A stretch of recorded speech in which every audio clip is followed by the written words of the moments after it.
The difference between raised relief and sunk relief is the difference between static art, which is repetitive ritual, and dynamic art, which is an action taking place in the picture.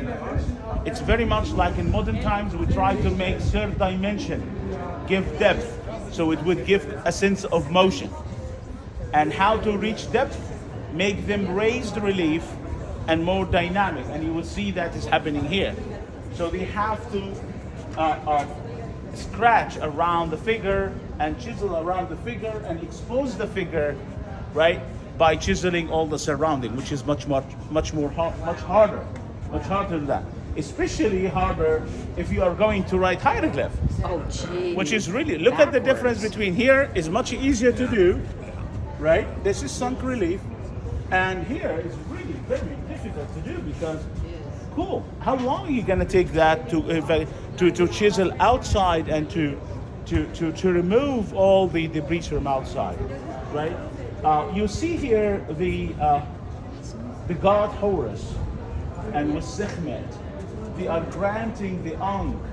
Yeah, that's why I granted you the Ankh, touching your head. So I'm giving you eternal life. Yeah, So granting him eternal life, and you see the king is the god's hand is like pitting on his shoulder, right?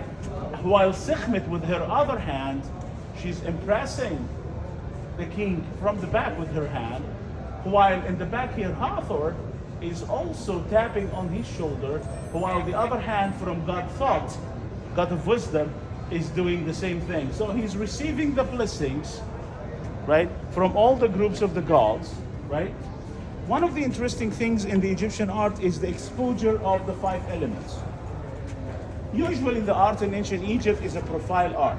I told you it's a standard. It's based on grid. They drew grid, and based on the size, they draw the figures by a fixed proportions of the figures. That's all the time. That's why there is no mistakes, and you see the proportions are very much exactly the same.